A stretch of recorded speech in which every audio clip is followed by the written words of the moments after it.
stop climate change, stop antisocial behaviour, stop small boats. The government's been busy this week laying out its attempts to stop all of that. But will it convince the people of Bristol? We are on the outskirts of the city tonight at South Gloucestershire and Stroud College in a Conservative-held area, but the city of Bristol itself is split into 4 constituencies, all of which are currently Labour. But our audience here, as always, reflects the electoral map of the country. And as well as all the above, they also want to know, will they ever get on the housing ladder? Welcome to Question Time.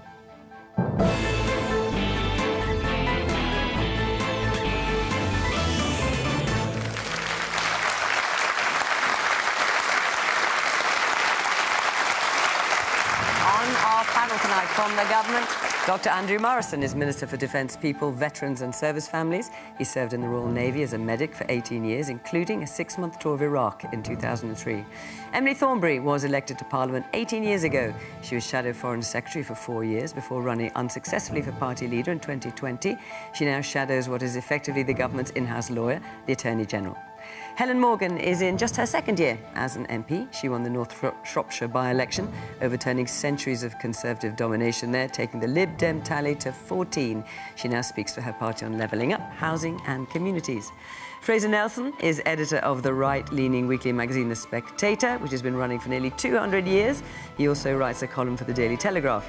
And Danny Sriskandarajah is the chief executive of Oxfam GB, the charity formed during the Second World War that pledges to end poverty and injustice. In his most recent blog, he said Britain's global reputation as a compassionate, generous nation is draining away.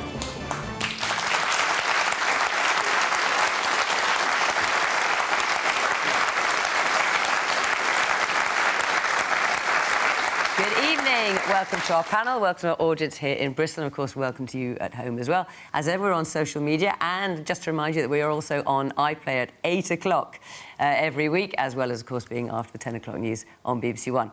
So, let's get our question now. The panel here, it's a bit of an article of faith on Question Time. They do not know what the questions are in advance, but let's hear our first one now from our audience, from Chris Blake. Are the government's plans to house migrants in ex-military bases and potentially vessels a credible alternative to using hotels? Right, so we've been hearing quite a lot about this this week. Emily, let's kick off with you. I mean, I don't know what they're doing. I have to say that, you know, it is something which the public takes very seriously. They want to have answers to this, and rightly so, you know, for a whole variety of reasons. But the asylum system is broken, and it was the Conservative Party that broke it. You know, before we left power, there were 14,000 people claiming asylum in the UK waiting for a decision, and now there is 160,000, and it's going up all the time. And what I think they're doing is they're not actually making a serious attempt to try to deal with the issue. I think what they're doing is they're just trying to divide us. They're just trying to distract us. They're just trying to get the headlines, just so that people can start fighting amongst one another. We can start arguing amongst ourselves and forget that actually what needs to happen is they need to start making some decisions about people who have come here to claim asylum, make those decisions quickly, be firm, be fair, make a decision fast, and get on and move on. It's not fair on the people who come here and claim asylum to be here for... I mean, I think that there are statistics like it's 450 days that you have to wait for a decision to be made if you're an adult. It's 550 days you have to wait if you're a child. But in terms of the question, Emily... You live in a hotel and you cannot do anything. You can't work. You can't do anything. You just sit there. Your life is suspended and you wait for a decision to be made. And it is simply wrong, and it's costing the country, it's £8 million a day. It's £6 million a day. £6 million. But just in terms of... So I hear what you're saying, Tozy. You just think it should be faster, clearly.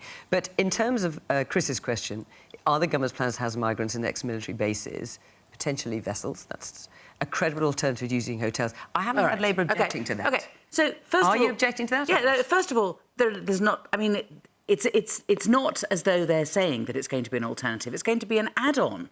It's not like, and when we've asked questions about this, they're not going to be moving people out of their hotels and putting them in the army bases or in some sort of ship somewhere. It's an add-on to all the hotels they're already using. The answer to getting people out of hotels is to make the decisions faster, is to work with the National Crime Agency and actually have some people focusing on the gangs to make sure that we go for the gangs. OK, but just in terms of the question, right.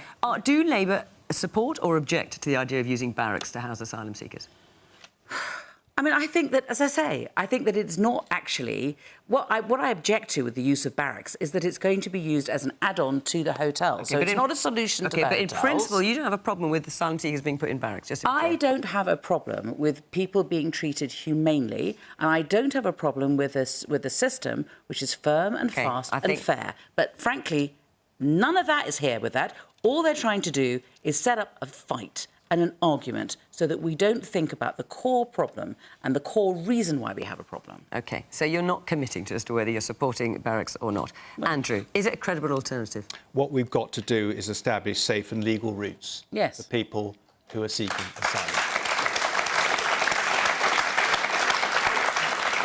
45,000 people crossed the Channel last year. Some people come to grief as a result of that. That's an appalling situation. Yeah. And we should be doing everything and stretching every sinew to reduce that and get at the awful criminals that prey on these vulnerable people. But the government's not talking about increasing safe and legal routes until after it has reduced the current number, the current backlog. As I understand it, correct me if I'm wrong. So in the meantime, it's suggesting using military barracks. Is that a credible alternative? Well, we've got to get people out of hotels. There's no question about that. It's bad for the individuals. It's bad for the communities in which they tend to be. It's all-round bad news. I think this is part of the solution, but I have to say, dealing with this, Fiona, is going to be multifaceted. There is no magic wand that's going to deal with this situation. We will deal with it, I'm confident of that, but the solution is going to be multifaceted and actually really rather complicated. And in terms of being credible, you've got 166,000 odd people waiting to have their asylum claim processed, and the barracks will house something like 5,000. As I say, it's going to be part of the solution. It's not the whole part, but I think it's a credible bit in the jigsaw. All right, there's lots of hands. Let's come to you. Yes, the man of the cloth there. Let's hear from you. Is it really true to say that it is a credible situation? Our obligations towards the Geneva Convention on Refugees are actually being upheld by the way that we are treating refugees at the moment, or I should say asylum seekers. I have the joy of having asylum seekers in the parish where I work. They do not harm our community. They positively enhance our community. They are a great bunch of guys who are able to have made a real change for the better for the church where I am and for the community where I am. It makes me so upset that this is seen as a problem and we're not listening to the stories of these asylum seekers who potentially have got so much to offer and have come from really unsafe places. They need to be given... They need more protection. Woman here the young woman in the jacket and the sweater, yeah. Understandably, lots of the focus is on migrants who cross the Channel and end up in these barracks. But why isn't there greater discussion around the undocumented population, given that if we're talking about the welfare of these people who come here, they're an even more vulnerable population, often involved in things like modern slavery. No one seems to be seriously proposing solutions or giving much airtime to them. OK. The man here in the blue top. It's got to be better than putting them in hotels, where it was reported yesterday that it costs an individual £150 to put them in a hotel. Which hotels are they staying in? I certainly couldn't afford to stay in those hotels. So basis has got to be a financially better prospect. Danny. Well, look, this is a tragedy in so many ways. You know, on your last point, the bitter reality is also that some of those hotels are being paid for out of the aid budget. Yesterday, we found out in an independent report that a third of the UK's aid budget is now being spent in this country paying for hotels because the asylum system is not able to process people fairly. And I want to come back to the point made by the gentleman. You know, Fiona, you talked about my blog and talking about a compassionate Britain. Oxfam was founded 80 years ago on the basis that that Britain was a compassionate and generous society. We helped build the Universal Declaration on Human Rights. We helped write the Refugee Convention. And now we've got governments that are trying to rip up those obligations. And what worries me most of all is the rhetoric, the sort of short-termism in this rhetoric involves over-promising and under-delivering and ends up, stoking a fire of public anger that no politician seems to have any idea of how they're going to put the fire out. And that's really bad and really worrying for politics and trust in government. I mean, you've described the government's line on immigration as poisonous. If you take the Australian example, because I think a lot of government policy here is modelled on what Australia did. Australia had a horrendous approach to offshoring the processing of people who arrived on boats. It involved small numbers of people at huge cost, billions of dollars, and it involved reneging on international obligations. But what people forget, of course, is that Australia, in addition to while doing that, was welcoming refugees through large-scale resettlement programs. 1 million people have been accepted into Australia as refugees or on humanitarian programs over the last 70 years. So where is that large-scale resettlement program to provide meaningful, safe and legal routes so that we can show the world that we are a compassionate nation? Fraser. The big change in the last few years is the arrival of people smugglers, who now accounts for something like almost like half of all the arrivals here, asylum seekers, are taken by these guys who are basically the closest we've got to the modern slave trade. Now, the problem is, unless you can tackle the problem, then you're sending people who pay between £3,000 and £15,000 for this journey. You need to break the people smugglers' business model and to do it fairly. At the moment, I think I'm right in saying it costs £20,000 to help an asylum seeker in Britain. Now, for that money, how many could you help overseas? That's a sort of discussion the government needs to have. Now, of course, it makes sense to do everything you can for those who arrive here, just to process them as quickly as you can. But when it comes to the accommodation, I think, to me, what's missing is that right now we ban them from working. We say to them, we're going to force you to basically stay at the taxpayer's expense, to stay on welfare, to wait for 1.5 years to get processed, and we're not going to let you do anything to support yourself while you're here.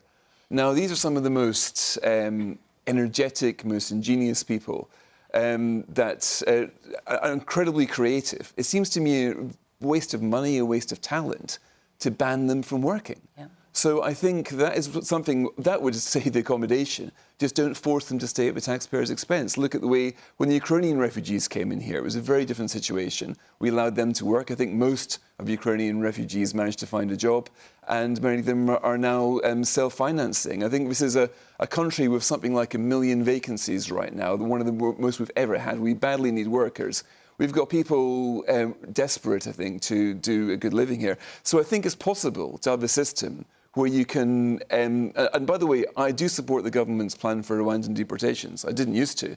But I came around to the fact that this is the only real way of trying to break the human traffickers' business model. It worked not so long ago. I think Albanians were accounting for almost half of the arrivals of small boats. That was Albania is, a safe country. Now, when the government managed to do a deal with the Albanian government and start deporting people, then the number of Albanians coming here went down very, very quickly. I think the same thing can happen with the small boats, and then we can focus on helping people who are here legitimately and getting through the backlog. But a whole bunch of things need to change. And I think that letting them work while they're here is a major step forward. And here in the white shirt. Oh, hello. Conservatives have been in power now for nearly 13 years, and they still haven't got anything. They're not building suitable places for the immigrants that come over that want to stay here, while everything's being processed, and putting them up in barracks, was it? Mm-hmm. Yes, I think that's ridiculous. We need investment, and I don't understand why it's taking Conservatives so long, and their ridiculous idea of flying everybody to Rwanda, I think that's stupid. They need something that's more humanitarian. They need something that's more thought out, because there's a lot of people, a lot of potential that's coming over that can help England and the United Kingdom. And at the moment, we're wasting it because we're not letting them work. We're putting them up in hotels. We should have we should have things that's better. And we've got a housing crisis as well. Conservatives should be on this. They shouldn't be 13 years in and still scratching their heads. OK. Well, Danny, I'm going to come back to you. Andrew, I'll come back to you, obviously. Before I do, Helen, we've not heard from you. So are the government's plans to house migrants on ex-military bases, potentially vessels, a credible alternative to using hotels? And, of course, we've already seen the Foreign Secretary, the former Home Secretary, objecting to a military base in their constituencies, and also another Tory MP, Edward Lee, also doing the same. Well, I think overall we shouldn't be in a situation where we've run out of hotel space and now we're looking for ever more inventive ways of finding places for these people to languish while we process their claims. I think, you know, clearly they have to go somewhere because we haven't dealt with them properly. But it's outrageous that we've got 160,000 people languishing in hotels on £5 a day, waiting to be homed. And frankly, I was astonished by Andrew's answer because the government haven't prioritised safe and legal routes at all. They've prioritised the deterrent and the demonising of people who are coming here for safety at every step of the way. And I think it's extraordinary that we've heard that this evening because actually it's clearly the right answer. And the other thing that makes me quite angry is that the safe and legal routes that are in place, we know are a fallacy. We know there are people in Afghanistan who have a right to come here, who've been asked to go to the Taliban to get their documents stamped to come here. And I think, frankly, the way we're treating migrants at the moment, it's not only incompetent and highly costly, it's frankly inhumane and it's shameful. Let me hear from a couple more people. Yes, the man here in the blue sweater towards the front. Yeah, hi. I think that the government seems to be focusing on the wrong issue here. It's focusing on the symptoms and not the cause. And we constantly keep hearing sound bites from this government about Rwanda. I mean, if I was an asylum seeker looking to cross the Channel, I'd be more concerned about drowning. I mean, these people are willing to risk their life. So I wouldn't give a damn about going to Rwanda. I'd be more concerned about the risk of crossing the Channel in a small dinghy. The actual the cause is obviously we've got kind of global issues where people are being displaced through war or famine, and I get that that's going to take a while to resolve. But basically, these gangs that are exploiting these people, no one seems... I mean, it's not really in France's interest to stop it because they're just moving the problem on to another country. So we're not actually sort of tackling the cause. And we hear, like, words from the Conservative government, but nothing... And this gentleman's right. We had 13 years, and the situation... And we had Brexit, where we're supposed to take control of our own borders, and the situation is worse, and it's getting worse. Now we're trying to scratch around, looking for disused buildings to house these people. When's it going to start getting better? Let me just ask, because obviously the government is pursuing this policy in the belief that it is popular with the electorate. And so far what we've heard is pretty universal criticism of it. Is there anyone here who supports what the government is doing? I see loads of hands going down. Yes, you, sir, in the pink shirt. Let's hear from you. I'd like to say that most people would support offering a safe haven to people escaping terror and war zones. Isn't part of the problem the ability to filter people? I understand that the processing personnel have been reduced by about 40%, which is causing a logjam. OK. Well, listen, let's put these points. Andrew, so you're hearing... I have to say, I mean, when I asked for support, I didn't really see an awful lot. And you had the gentleman here who was saying, you know, you've been in power for 13 years. Yeah. When's it going to get better? Yeah. It's a fair call, but it's a pan-European problem. So you go to every country in Europe, you'll get a similar story. You'll get it in France, yes, but you're not in government for them. You're in government for here. So what are you going to do about here? It sets the context and it explains the complexity of the situation. Now, look, we've got to stop the boats for the reasons I've explained. Must stop the boats. We've got to get people out of hotels. That's completely unsatisfactory. What I would say, though, is there are safe and legal routes, and we've heard a couple of them described. We've had people from Syria, Hong Kong. We've had people from Ukraine, particularly, including in my constituency. These things exist. What I'm interested to see is what happens with Albania, since we're now repatriating Albanians because they have no basis to be in this country. And if we see, as we anticipate, a fall-off in people making that hazardous journey from Albania, a safe country, to the UK, then I think that will be an indicator of success. But I come back to what I said originally, Fiona.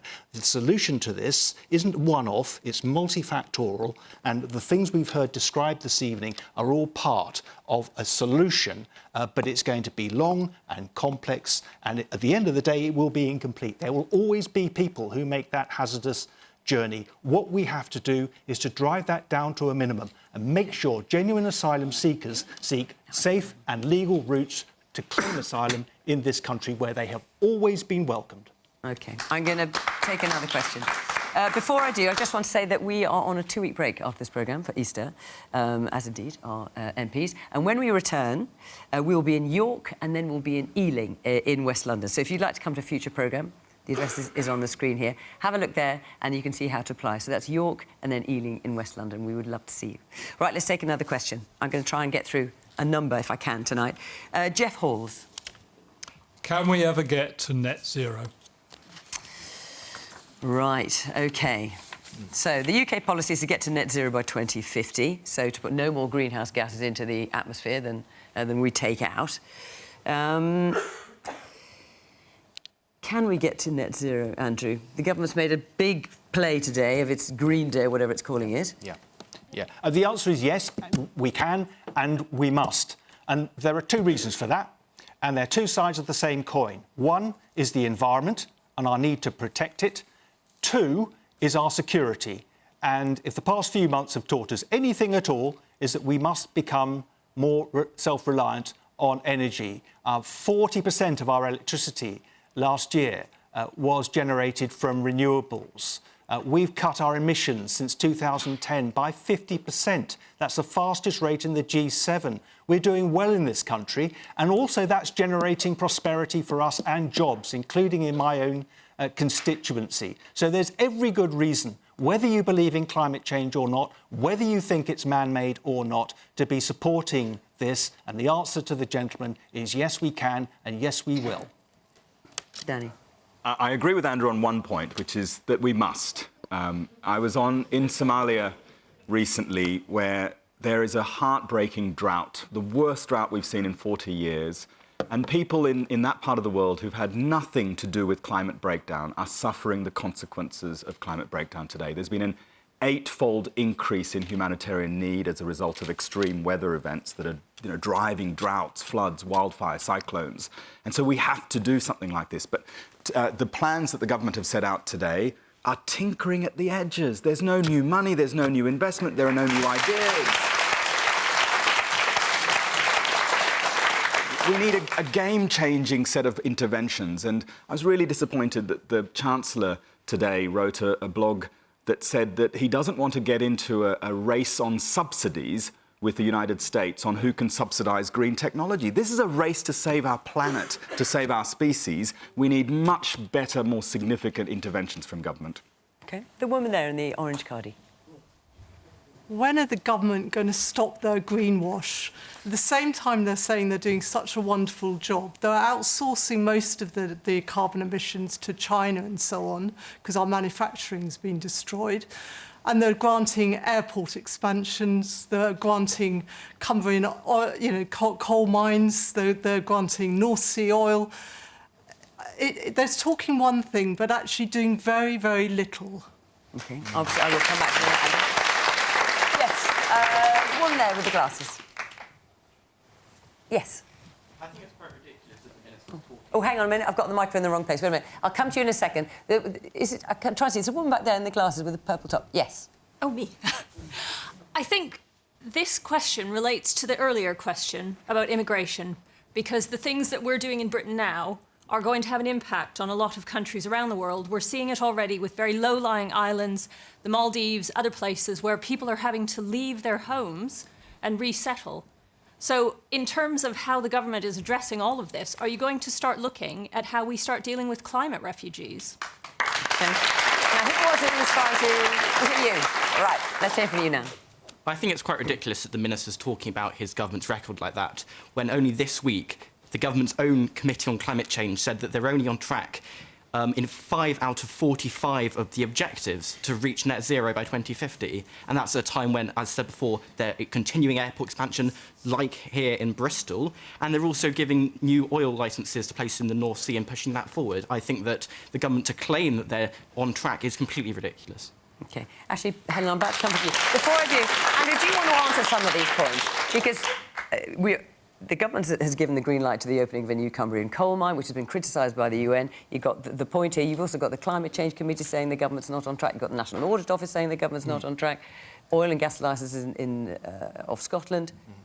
What makes you so sure you're going to get to net zero by 2050? Well, the first thing I'd say is that we have to take other countries with us. This is obviously a global phenomenon. A number of the guests this evening have pointed that out. We are responsible for 1% of global emissions. So if we completely close down our economy tomorrow, we will still scratch the surface of this, and it would put my constituents out of a job. There's no doubt about that. Now, I'm a local MP, and I know Bristol Airport reasonably well. I also know we're trying to green the aviation industry. I don't think anybody wants to wipe it out.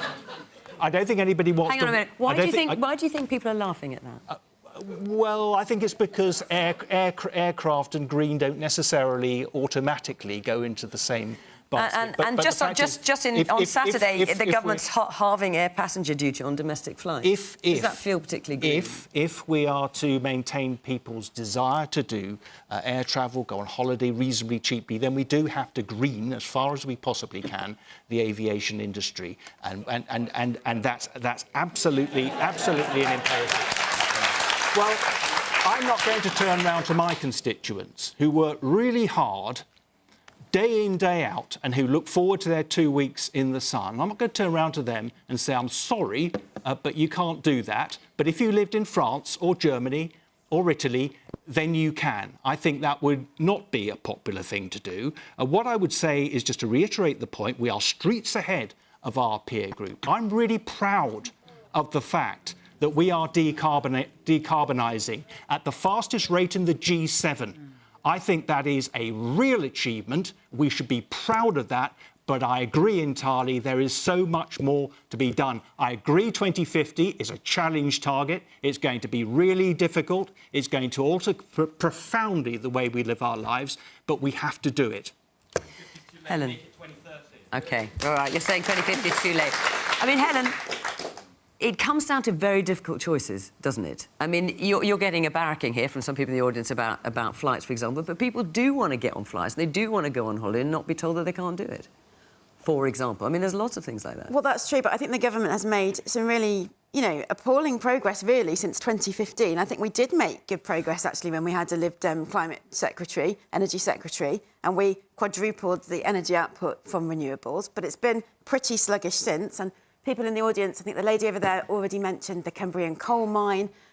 There's no commitment to building. So you think that should, just to be clear, you think that shouldn't be opened? It shouldn't be opened, and it was the local people in Cumbria didn't want it open either, and there's no sense to this decision. So what are the difficult choices that the Lib Dems would make, for example, in order to get us to net zero by 2050, or as the UN wants, by 2040? Well, there are some easy things you can do, like insulate houses, for example, which wasn't mentioned in today's. And how easy is that, actually? We've got 20 million homes. Many of them, I mean, insulating new builds is perhaps easier. But when it comes to, Britain's old housing stock, how easy is that, actually? Well, you've just got to invest, haven't you? We've got to have the right people with the right skills to do those jobs, and we've got to have the right incentives in place for people to want to improve their housing. And there's got to be... And have you any idea how much that would cost? And if I don't know off the top of my head how much that would cost, but the reality is we have to make these choices now. And there are ways of bringing down that cost. So, for example, if you do a whole street in one go, that's far cheaper than doing little pepper-potted houses here and there. So there are steps that we can take, but today didn't include allowing onshore wind generation.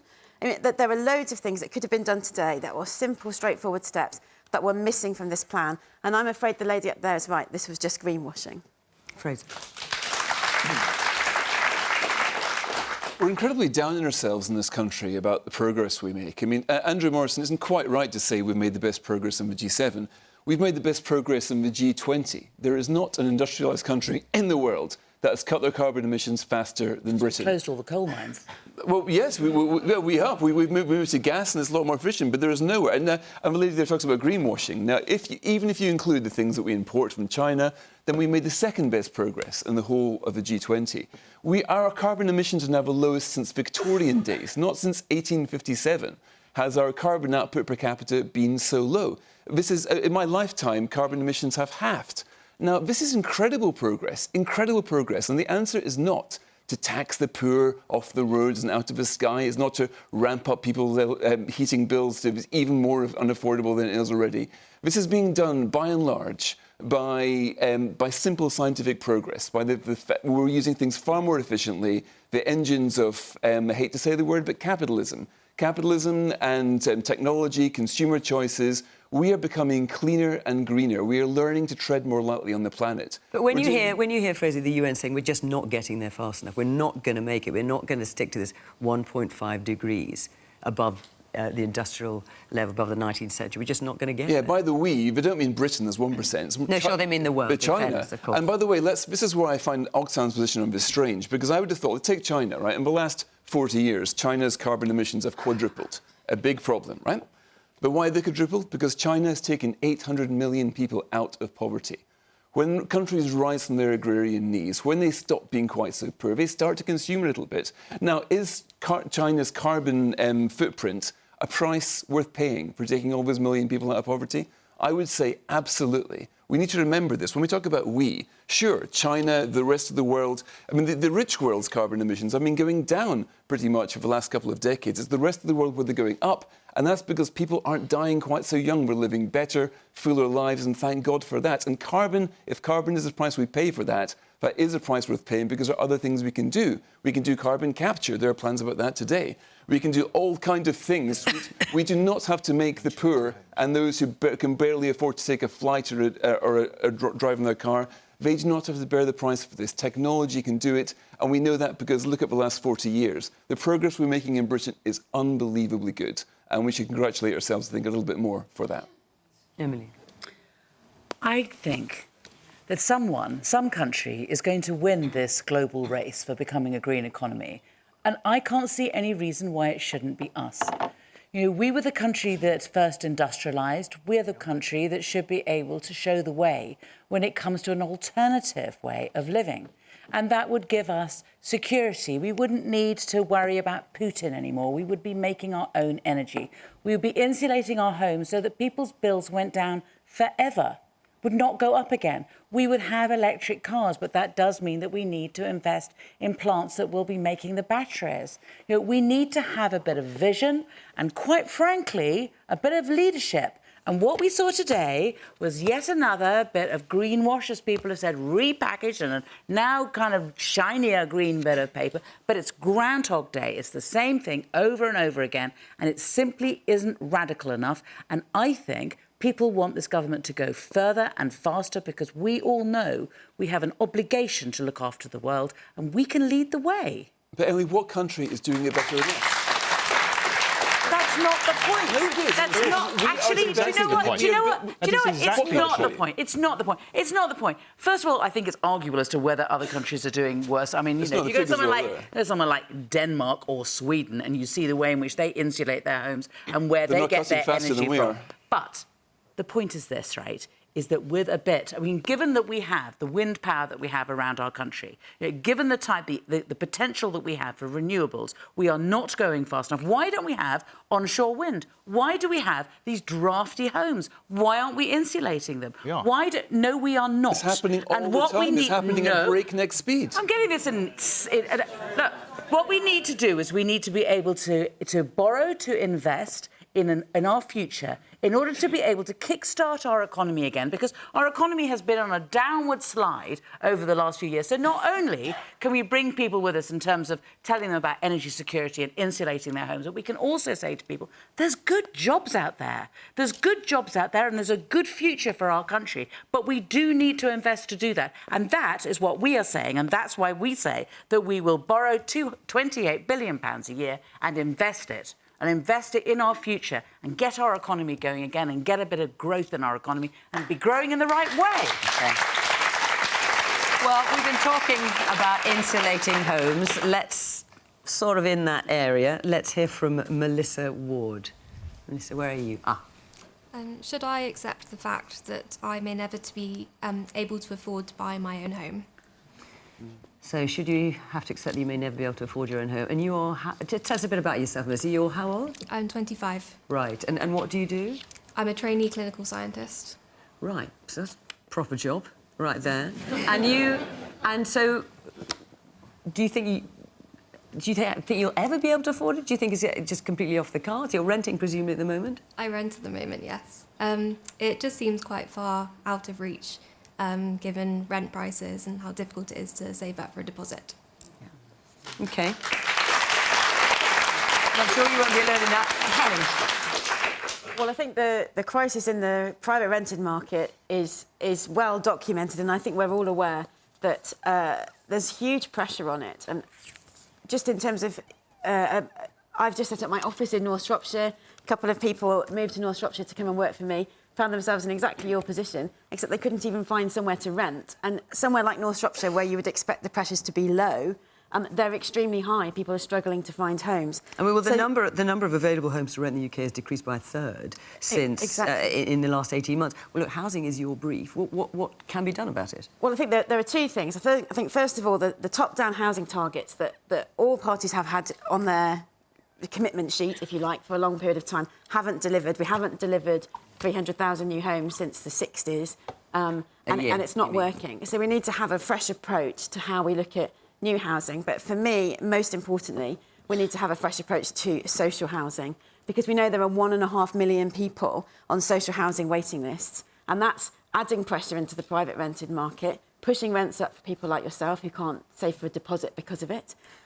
But it's also meaning that we've got families living in inappropriate accommodation, bed and breakfast, people being moved around, you know, kids getting settled in a rented house and then being uprooted because their landlords evicted them and sent somewhere else. It's an appalling situation. The government have promised renters reform. They haven't delivered it. We need to see that. We need to see it now. But I think most importantly, we need to see a proper investment in social housing. OK. Let's hear from some of the woman in the further back, the woman in the pink sweater. Yeah, just to say, as a parent of 2 young children, my husband and I bought our first house together at the age of 26. I can envisage now that my children will not be able to buy a house at that age, or maybe even 36. And the only way that they potentially will be able to have a house is if my husband and I leave them the house that we will eventually finish paying our mortgage when we're into our 60s. But then, if we leave them our house, our children would be subject to paying a 40% inheritance tax on that property. So I can just see the difficulties. This is not only in private rented accommodation, but people getting onto the property ladder.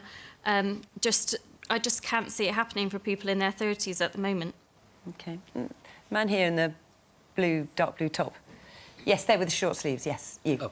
I think on top of trying to find a new house to buy, I think we need regulation on the houses that are being built. There's a lot of houses like Redcratch Quarter, this is literally right by where I live. They're looking to build 850 new homes, and 100 of them are single-bed, one-bed flats. And I don't know who is a home, like someone looking to buy a house who wants to buy a single-bed, one-bed flat, and that could still be going forward. So they're hitting their affordable housing targets, but I don't know who. Well, I don't know. Maybe. I Those. mean, would that be interesting to you, Melissa? At least you'd own it instead of renting it. Would you consider buying something like that? I'm not sure it would be what I was hoping to buy. Right, there you go. So, no, it wouldn't appeal to someone like you. OK, well, Emily? I mean, I think also we have a background of the highest inflation rate that we've had for 40 years, and that's another problem. And with household incomes, crashing as well, it makes it increasingly difficult. But, in the end, in my view, the only way that we're going to be able to get the younger generation onto the housing market is to build more houses. That's what we need to do. And it's difficult, because I tell you what, whenever there's a planning application for more houses, there's lots of people in the area turn up to the planning meeting in order to say they don't want to have the houses. But the 25-year-olds who might have a chance of buying those houses, unfortunately, aren't there, saying to the councillors, actually, we need to have these homes because we, the younger generation, are being left behind. How do you get around that? Because the government tried to introduce a policy where it would it would be easier to build houses, despite people's objections, and so many Conservatives objected, they dropped it pretty damn pronto. Well, so what would Labour do about that? I'm not answerable to the... No, I'm not, but I'm just saying... Just because Tories are not, you know... No, but the point is, it can be hard when you've got lots of people objecting. How do you get around that? What's your plan for that? Yeah, I mean, you have to be strong about this, and you have to be clear that actually there is make it harder for people to object. There is intergenerational injustice going on, right? There's the older generation, like myself, those of us who essentially hold on to the levers of power, and we're the ones who are looking after ourselves, and a younger generation who are being overlooked. That's the point. And we need to kind of have and anyone who's under 25 who thinks it's a good idea not to vote, you know, I mean, really, they should be much angrier than they are. But how do you make it easier, Emily, to build more houses, which clearly is a Labour policy, when, as you say, when new housing proposals are put in, lots of people object to them? How does Labour get around that? Yeah, I mean, I think we have to look again at the planning regulations. Of course we do, and we have to look, as I say, look to the future, and not just sort of short-termism and kind of, you know, as the Conservatives are doing. The Conservatives might have an idea, and then you get, you know, 20 of them saying boo, and the Prime Minister runs away. I mean, that's what's going on, you know. So we need to have, you know, a bit of vision and a bit of kind of idea that we do need to look after the younger generation. We need to build more houses, and frankly, the older generation need to get their heads around that quick. You'd need to persuade Labour councils to do that as well. I mean, the thing is, I think this is something which happens, sure, but national governments can say we want lots of houses. Every national government pretty much does. It's for local government, they tend to put a spanner in the works. Here in Bristol Council, for example, only a few months ago they voted not to reject the government's more ambitious house building agenda. They said, no, we don't want this. We want, I think they mentioned environmentalism or something. And I think Bristol, this is particularly acute around here. House prices here are very expensive. I've got family here. I've got a 18-year-old niece who's here tonight. And what are her chances of, like Hannah, being able to buy a house? Especially when you pick up the local press here, every time somebody wants to do a housing development, there are protests galore. Absolutely, every time and time and time again. And it seems to be there's an imbalance here. In general elections, people say, yes, we want more houses. But when it comes to, on a local basis, the NIMBYs seem to speak more loudly than young people. And I mean, Emily's absolutely right in what she says about we need to build more houses, but we need Labour councils to be saying, yes, we need to build more houses, to do everything they can to help the vision of that. We need Tory councils. We need... Well, no, the thing is, this isn't a party political issue, but the councils in general are way more swayed by NIMBY voices than they are by people like Hannah. My Labour council tries to build houses wherever they can. The joke in my constituency is if you move your car in the morning, you come back, there's a flat there. I mean, we really are trying to build as much as we can. Well, I don't think anybody can accuse Bristol Council of taking that view. The man there in the green top and the glasses. I think it's not just the importance of house prices, but also like rent as well. When I first moved to Bristol 2 years ago, I paid £500 a month rent. I now nearly pay £700 a month rent for the same room. And I think there needs to be some type of regulation. And there's talk of rent controls, aren't there, here as well? The council's thinking of that. And that would make the problem a lot worse. Everywhere it's been tried, rent controls makes it worse. But that's why the Renters Reform Bill is so important, because at the moment, Section 21 evictions mean that landlords can kick you out just so that they can put the rent up by an enormous amount, and there's no long-term secure tenancy. So this Renters Reform Bill is really important so that we can ban those evictions, those no-fault evictions, and bring in longer-term, sort of 3-year tenancies so that doesn't happen. And the government have said they'll do it, and frankly, I don't know what they're waiting for. OK. Well, Melissa wants to buy her own home, though. That's what she wants. Danny? Well, I think there's something that links all three of the questions we've been talking about today, about whether it's migration, climate change or housing. And we've got a political system in which short-termism trumps long-termism, in which self-interest...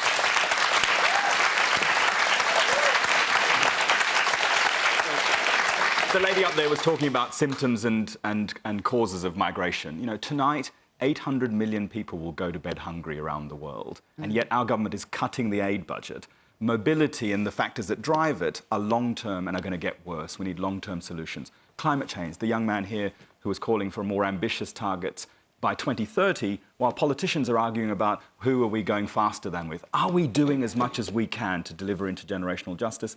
And the same goes for housing. We're scared to tackle inequality. Those who happen to have wealth are seeing their wealth accumulate at greater rates than we've seen in history, but young people can't get on the property ladder. We need a political system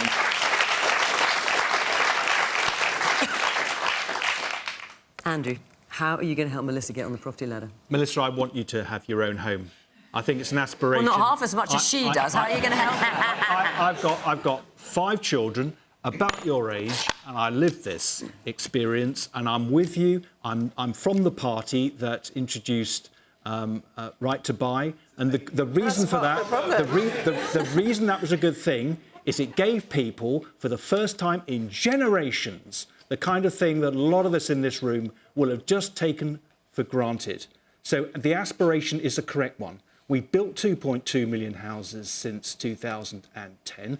I have lived the experience. Yeah, but you know, you're way off target in terms of meeting your target of 300,000. So I deal with all this, and Emily is quite... OK, but so how do you help her? Right to Buy was quite some time ago. How are you going to help her now? I need to make this point, because it's the lived experience of all constituency MPs. The reason we got the 2.2 million is because we have lived in a target-driven environment. That's what's driven these. But locally, it means that we have to face down sometimes vociferous opposition from people who don't want these houses on their doorstep. But you go round my constituency and 650 up and down this country, you'll see building going on right now. But it's not fast enough. And the government's dropped the compulsory targets now. Part of it is the way that landowners and developers are gaming the system. And I think that's a great unspoken problem in this. We need to deal with that. I accept it. It's a fair challenge. And I suspect each one of us politicians, each one of our parties running up to the next general election are going to have something that's going to convince you to vote for us. And we're not there yet. But your aspiration's the right one. I want you to own your home. I'm confident you will. We've all got a job to do, because I don't suppose any of us have given you a convincing answer tonight to design something that's going to work for you. So from what you've heard, are you confident that you will? Not entirely. Right, OK. We hear you. Let's take another question from Anne McConville. What action would you take to stop juvenile knife crime, vandalism and substance abuse? So, only this week, the Prime Minister's announced his anti-social behaviour action plan, which aims to tackle all of those, plus a few other things as well. Fraser, what action would you take? Every 5 years or so, each government goes through the same kind of convulsion to crack down on antisocial behaviour. And it's these, the various things. They're going to ban laughing gas. I think that was the latest thing. I mean, and it's they never seem to be very persuasive. But when it comes to things like substance abuse, I don't quite regard that as antisocial behaviour. I see that more as social breakdown. That's more of you talking about what can you do we're talking there about people who live in the margins of society. What can you do to support families, broken families? What can you do to help people who aren't employed get into society? That's it's not just people like that who are kids of people like that taking laughing gas. But if you look at overwhelmingly, if you look at substance abuse, for example, this is problems of. It's not. There's a very big difference between that and between, I don't know, disorder on the corner of the streets. So I think I wouldn't categorise that as antisocial behaviour necessarily. I would say that's a problem of a broken society, and we've slipped into that again. So there's a lot more that the government can do, I think, to support people in the margins and to think about it systemically. I think that a lot of local authorities have cut back the counselling and the social services they've done over the last 10 years. I think that was a mistake, and I think quite a lot of the time there's nobody you can go to for help now, far less than you were able to 10, 15 years ago. So there you can see the edges of our society starting to fray in a very alarming way. And I don't see it as a law and order crackdown. I don't think any kind of law and order crackdown are going to help the sort of problems that you talk about. Danny. I agree with Fraser. We need to invest in our public services. Everywhere that Oxfam works around the world, we find the best way to reduce poverty is to provide people with a safety net. Invest in education, invest in health, allow those people who are living on the margins of your society a route to a better life. And yet in this country, it's a tragedy that the sorts of issues we deal with in other parts of the world, we're having to talk about here because we've been underinvesting in the safety net, in social protection. And we talk about a cost of living crisis here, which sounds as if there's some sort of inevitable mechanism, an invisible hand that's, driving inflation. That's not what's happening. We have an inequality crisis. We are... So where's Danny... Where do you think the money should come from for investing more in these services? Well, we need to... Is it higher taxes, what we use? Yes, we've had very historically low levels of taxes on, say, wealth. You know, we're paying the highest level of tax we've paid since the Second World War, I think, at the moment, but... Right. Not... We've had cuts... Not the rich, you're saying. And on wealth taxes, you know, the returns to wealth in the last few years, in the last few decades across the world, have far outstripped the returns to labour. Last year, 1.7 billion workers in the world had their wages grow slower than prices, which meant that they're worse off as a result of what's happening. That's happening not because of some sort of global phenomenon. It's happening because of deliberate policy choices not to protect those who are vulnerable, not to raise the minimum wage, not to tax the wealthy. OK. Let's have orange. The man in the corner there, yes, in the black top, black jacket. Good evening. Surely the situation starts with community policing, Fiona.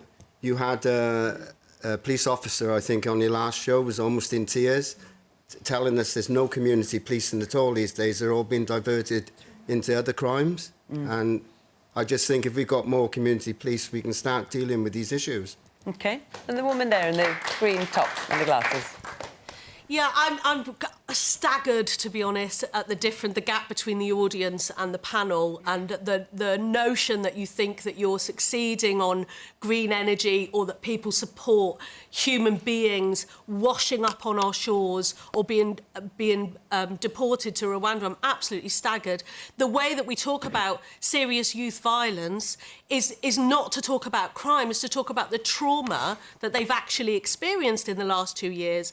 You have cut funding, you've cut budgets in school. We can't recruit teachers. We can't recruit teaching assistants. You've cut social workers. You have cut local services to the bone. And then you're worried about antisocial behaviour. There are no youth services. There are no youth services. And absolutely, there is so clearly a gap. There is such a massive gap between what you're saying and people's experience. Why can't people buy a house? Look at their wages. They're a teacher, they have been through university, paid over 30 grand, if not more, to go to university. This ideological, want to control rent, use rent control, want to have houses, build more houses, because you can find the money to build HS2 and drill through forests. This is what we're talking about. These are ideological choices. You've done nothing for green energy in 13 years. Nothing. Absolutely nothing. So I think when we're talking about young people and supporting them, what has been put in place for young people? A tutoring programme. OK, let's put some of these points to the Minister. It's woeful. It is woeful. You heard the lady. The original question was about knife crime. Well, and that is a substance abuse, but you've heard two people here and from the audience also talking about, well... In the time you give me, Fiona, in terms of what action will you take, and they're suggesting not the cutting services might be part of the action you could take. OK, in terms of knife crime and antisocial behaviour, because they're part of the same spectrum, it's all crime, but serious crime has come down quite a lot. 50% since 2010, except for fraud. And the gentleman is absolutely right. Why would you leave out fraud? I don't understand that. Because Because if you put fraud in, it's crime.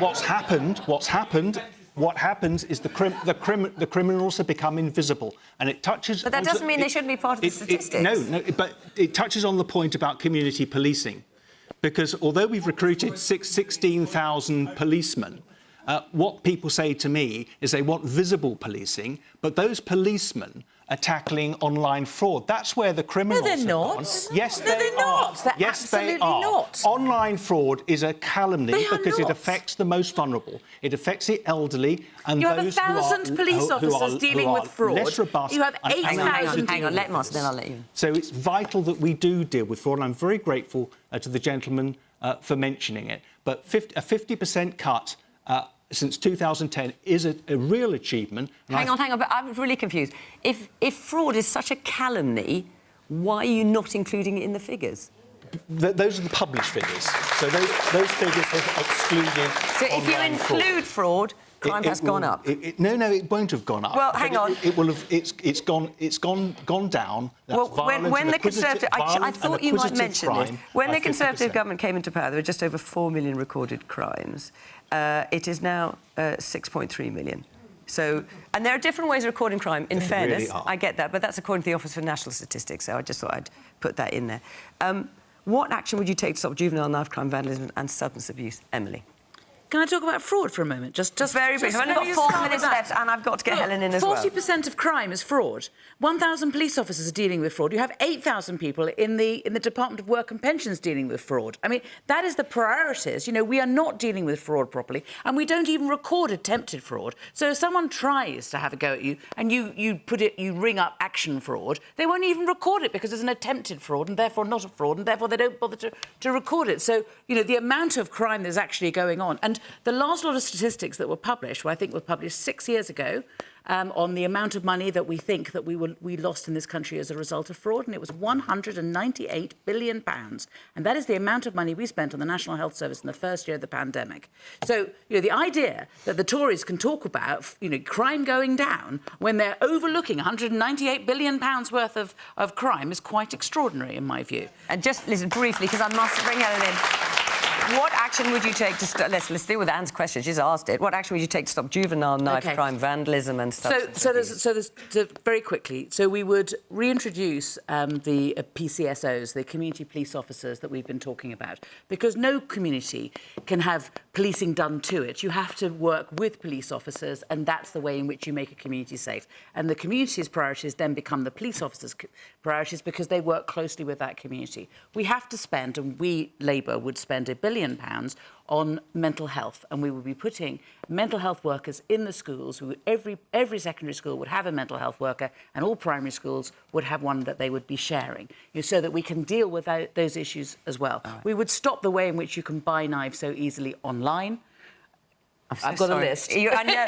Otherwise, Helen is not going to get a word in it. Just forgive me, and I must let Helen have a chance as well. Well, I think that's a good question, and I think we need to split out low-level antisocial behaviour, knife crime and substance abuse, because I think they're all quite different things. I'm not going to repeat what Danny and Fraser said about substance abuse because I broadly agree with them. On low-level antisocial behaviour, it does ruin people's lives when they feel unsafe to go out. I think the lack of community support officers is a real problem. The number of visible police officers on the street has fallen, and locally people will tell you they haven't seen an officer, they can't be bothered to report a crime because no one turns up. And ultimately, you're not being tough on crime if nobody even bothers to report one in the first place. Knife crime, I think, is much more problematic. I think youth services are critical to that. And I think the hollowing out of local council budgets that we've seen since 2015, £2 billion cut from local council budgets, 35% reduction in some cases, is what's at the bottom of that problem with youth and some of the types of crime that they turn to. OK. I've got about a minute left. Let's hear from the woman there. Yes, you. Crime and poverty are interlinked, and we're, the poorest in our society have been getting poorer and poorer. And one of the things that I notice is when parents are stressed, that sort of impacts on the children. And that's where we have to tackle things. It's within the families, because children aren't born criminals. But when their parents are sort of struggling with just basic, trying to survive, and they don't have the time to look after the children, then we're creating more and more problems. And that's starts. Really... Bring back the sure starts. Exactly. Pay people better and respect them. And I wish this government would stop vilifying the most vulnerable in society. It's all it's doing is getting provision of youth. And it doesn't help anything. What we need is solutions. We need a lot more love in our society, a lot more care. A lot more love. A lot more love on the panel, maybe. I don't know. Anyway, thank you for your point. That is it for this week. Our time is up. Thank you very much to the panel. Thank you very much to our audience for coming along here tonight. Thank you for watching. Remember, we're on iPlayer at 8 o'clock every week, if after 10 o'clock news is too late for you. But from Question Time in Bristol. Thank you. Bye-bye.